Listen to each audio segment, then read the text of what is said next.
জয় জগন্নাথ মহাপ্রভু। সকলকে শুভ রথযাত্রার প্রীতি শুভেচ্ছা আন্তরিকতা জানাই। আজ 2024 সালের রথযাত্রা। আমাদের মির্গিচামি গ্রামে আজ প্রথম রথযাত্রার সূচনা হচ্ছে।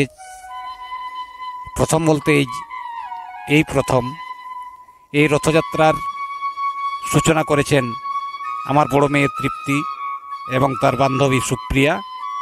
এছাড়া পাড়ার যত ছোট ছোট ছেলে মেয়েগণ রয়েছে, পার্থ, প্রদীপ, পিয়াং, সঙ্গীতা, আরও যত যা আমাদের পাড়ার ছোট ছোট ছেলেমেয়েরা রয়েছে, তারা উদ্যোগ নিয়েছে আমাদের গ্রামে রথযাত্রার সূচনা করার।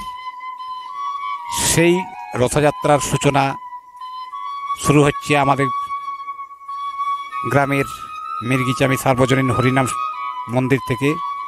আপনারা রথযাত্রা দেখুন। জয় জগন্নাথ মহাপ্রভুকে জয়, জয় জগন্নাথ মহাপ্রভুকে জয়, জয় জগন্নাথ মহাপ্রভুকে জয়, বলভদ্রকে জয়, সুভদ্রা মাতাকে জয়, পুরী ধামকে জয়, মির্গিচামি ধামকে জয় জগন্নাথ।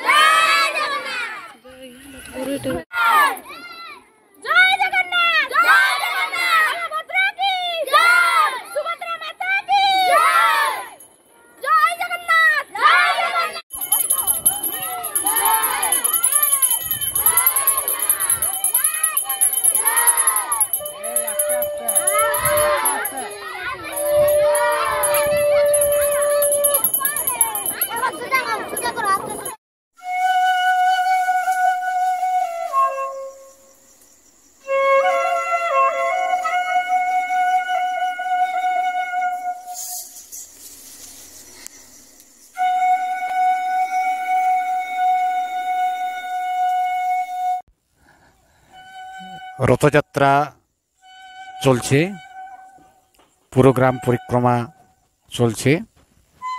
সকলের মনে এক টান টান উত্তেজনা, আনন্দে মাতোয়ারা হয়ে গ্রামের সমস্ত শিশুগণ এই রথযাত্রায় সামিল হয়েছে। অবশেষে রথযাত্রায় এসে পৌঁছল মাসির বাড়িতে। এই যে এখানে আমার এক খুড়তুতো ভাইয়ের বাড়িতে, বাড়ির সামনে মাসির বাড়ি করা হয়েছে। এখানে রথ থাকবে এবং উল্টো রথের দিনে বাহুড়া যাত্রা আবার শুরু হবে। এই যে দেখতে পাচ্ছেন, এখানে রথযাত্রা সম্পন্ন করে মাসির বাড়িতে গিয়ে জগন্নাথ, বলভদ্র, সুভদ্রা দেবী পৌঁছেছেন। যাই হোক, এই রথযাত্রা কচিকাচাদের সাহায্যে সূচনা হলো মির্গিচামি গ্রামে এই বছর প্রথম। এই রথযাত্রায় তারা অনেক আনন্দ করেছে। আমরাও বড়রা কেউ কেউ অংশগ্রহণ করেছি। আমার সহধর্মিণীও অংশগ্রহণ করেছিল, আমিও অংশগ্রহণ করেছিলাম। যাই হোক, সকলকে জয় জগন্নাথ বলে ভিডিওটা এখানে শেষ করছি।